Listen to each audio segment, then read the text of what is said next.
Hello student. So today we start exercise 1.3. So this session is Hindi and English both. So इसको हमें Hindi and English दोनों में बताएंगे. So next lesson की ओर बढ़ते हैं 1.3. ओके.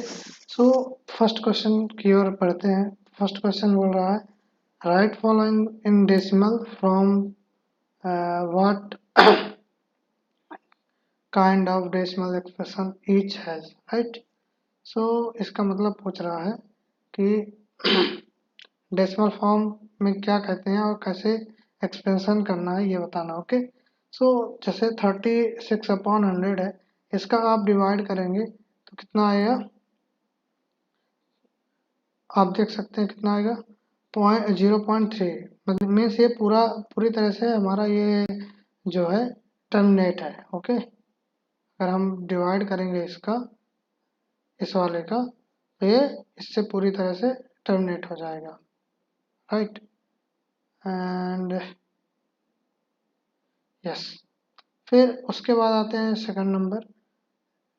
टर्मिनेट कैसे होता है ये देखिए. अगर हम 36 का डिवाइड 100 से करेंगे इस तरह, है ना, तो आपका डिवाइड हो जाएगा.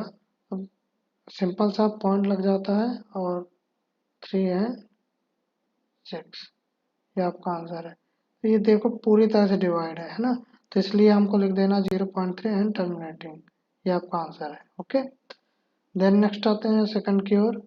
1/11 क्या ये टर्मिनेटिंग है? अगर हम टर्मिनेट करेंगे ना 1/11 का डिवाइड करोगे सो आपको बार बार ये डिजिट रिपीट होगी 0.09. ठीक है ना. तो बार बार जब रिपीट होते हैं इन्हें इरेशनल नंबर बोलते हैं. क्या बोलते हैं? Irrational number. So irrational number जब आते हैं तो हम बार बार वो चीज़ ना लिखकर इसमें बार का साइन लगा देते हैं. ओके. सो 1/11 जो है आपका इरेशनल नंबर है एंड नॉन टर्मिनेटिंग नंबर है. ओके. आपको ये लिख देना है non terminating number. Okay. Same. Then next आते हैं 4 होल 1/8. सो इसको जब सॉल्व करेंगे सो कितना आएगा 4.125. ये टर्मिनेटिंग है. इसका हम जब डिवाइड करेंगे तो आपका आंसर आएगा 4.125. जैसे इसका पहले मल्टीप्लाई करोगे तो 8 4 जा 32, 32 1 33. आपका आंसर आएगा 33 अपॉन क्या हो जाएगा 8. राइट. जब इसका डिवाइड करोगे तो आपका आंसर आएगा 4.125. ओके. फिर नेक्स्ट की ओर बढ़ते हैं. क्या है फोर्थ नंबर 3/13. तो 3/13 का जब हम डिवाइड करेंगे तो आपका क्या आएगा इस पे देख सकते हो 0.23769. देन बार मतलब कि आप जब डिवाइड करेंगे ना तो ये टर्मिनेट ही नहीं होगा, फिर से रिपीट होगा. सो हम बार बार रिपीट ना लिखकर बार का साइन लगा देते हैं. राइट. तो आपका आंसर ये आएगा एंड उस पर लिख देना आपको non terminating. Okay. Same as 2/11 के लिए. ओके. इसका भी डिवाइड करोगे तो 0.18 बार आएगा क्योंकि ये टर्मिनेट ही नहीं होगा, बार बार वही रिपीट करेगा. ठीक. सॉरी. तो इसके साथ भी आपको क्या लिख देना है non terminating. Okay. Same as 329/400 के लिए है ना. जब हम इसका भाग देंगे तो ये पूरी तरह से टर्मिनेट हो जाएगा. तो आपका कितना आ जाएगा 0.8225. ठीक. अभी पढ़ते हैं नेक्स्ट क्वेश्चन की ओर. क्वेश्चन नंबर 2 है you know that 1/7 0.142857 and bar. Can you predict what the decimal expression of 2/7, 3/7, 4/7, 5/7 and 6/7 are without actually doing the long division? Right. So हम इसका भी कर सकते हैं. देखो हमको क्या पता है, इधर देखोगे हमको ये पता है कि 1/7 इक्वल टू ये होता है ना. और ये क्या बोल रहा है डेसिमल एक्सपेंशन ऑफ 2/7, 3/7. इसका हम 2/7 को हम ऐसा लिख सकते हैं 2 into 1/7। अब देखो 2 इंटू 1/7 लिख सकते हैं, हमको 1/7 की वैल्यू पता है, तो हम क्या करेंगे 2 इंटू और 1/7 की जगह उसकी वैल्यू पुट कर देंगे। देन इन दोनों का जब मल्टीप्लाई कराएंगे हमारा आंसर कितना आ जाएगा 0.285714। सेम एज 3/7 को हम कैसे लिख सकते हैं 3 इंटू 1/7 लिख सकते हैं, फिर 1/7 की जगह इसकी वैल्यू पुट कर दो, देन मल्टीप्लाई करा दो तो आपको ये आ जाएगा, राइट। सेम एज 4/7 के लिए है, ये देखिए 4/7 में क्या किया 4 इंटू 1/7, 1/7 का हमको वैल्यू पता था, ये पुट किया देन मल्टीप्लाई कराया तो ये आंसर आया। सेम एज 5/7 एंड 6/7 के लिए same, no other procedure. Okay, it's a very simple.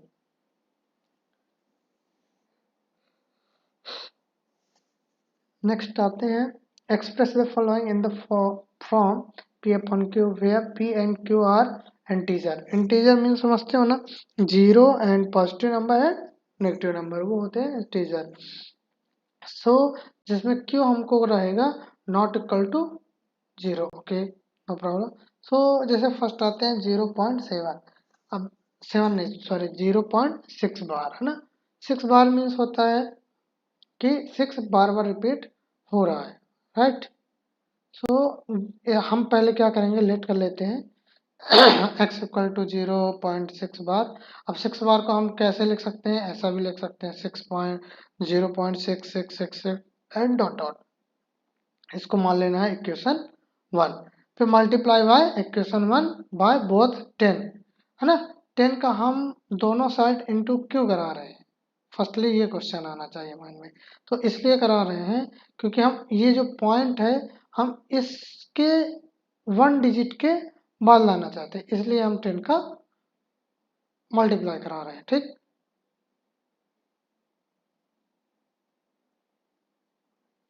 इतना आया होगा समझ में। जब 10 का मल्टीप्लाई कराओगे तो दोनों साइड कराओगे है ना, तो ये हो जाएगा 10x आपका, और इसमें जब कराओगे तो 6.666 ऐसा बन जाएगा, राइट। आई होप समझ में आया होगा। फिर आते हैं नेक्स्ट की ओर ना। जब इंटू कराया तो ये आया। अब देखो हम 6.66 को क्या 6 प्लस 0.66 लिख सकते हैं, हाँ लिख सकते हैं, इससे हमारी वैल्यू चेंज नहीं होगी, राइट। सो ऐसा करना है। देन अब हमको याद होगा पीछे हमने क्या किया था, लेट किया था कि ये जो है हमारा x होगा है ना। 0.6 बार x हमने लेट किया था। 6 बार चाहे आप लगाइए चाहे 666 लगाकर डॉट डॉट कर दीजिए, वो सेम एज माना जाएगा। ओके, देन उसके बाद इंटू करा देना है, वैल्यू पुट कर देना है इसकी जगह x एंड 6 हमारा एज इट रहेगा एंड 10x एज इट। अब x को इस साइड ले जाएंगे तो 10x माइनस x हो जाएगा और इक्वल 6, क्योंकि हमारा 6 इधर बचेगा। देन इसको लेस कर देंगे तो हमारा वैल्यू क्या आ जाएगा 9x इक्वल टू 6 एंड 9 को हम जो क्या करेंगे इधर ट्रांसफर कराएंगे तो वो अपॉन में हो जाएगा। किस में हो जाएगा अपॉन में, क्यों, क्योंकि इस साइड मल्टीप्लाई में है, जब इस साइड आता है तो अपॉन में हो जाता है। तो अपॉन में जब करेंगे तो 6/9 आएगा, देन वो डिवाइड हो जाएगा तो कितना हमारा आंसर आएगा 2/3। It's a right way. Okay, same as 47 के लिए है ना। तो इस पे देखो पहली बार लेट करना पड़ेगा है ना। जब लेट करेंगे तो हमारी वैल्यू ये आएगी, ठीक। फिर x इक्वल टू हमारा कितना हो गया 0.477, राइट।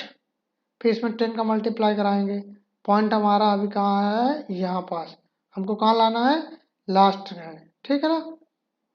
फिर जब इंटू कराएं तो हमारा ये आया, देन मल्टीप्लाई अगेन 10 का कराएंगे तब हमारा जाकर यहाँ आएगा।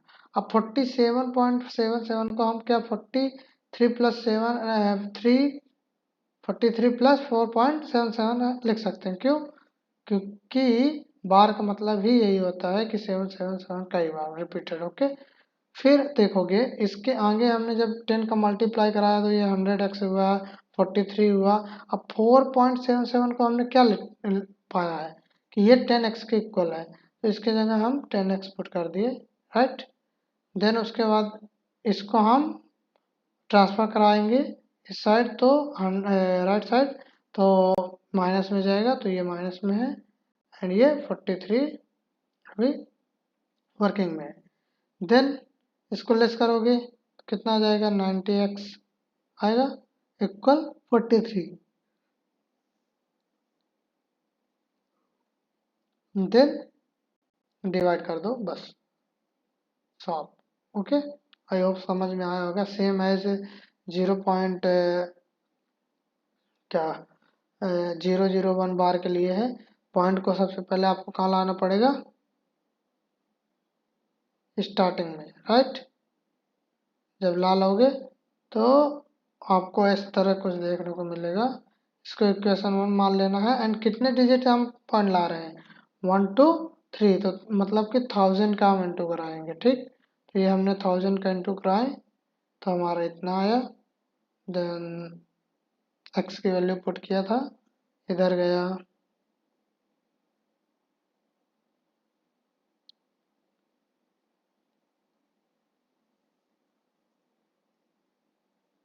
फिर लेस किया, सो हमारा आंसर कितना आ गया, 1.1/999। ओके, सो नेक्स्ट क्वेश्चन की और हम नेक्स्ट सेशन में रखेंगे। ओके, क्वेश्चन नंबर 4 से हम नेक्स्ट सेशन में रखेंगे। Okay, thank you.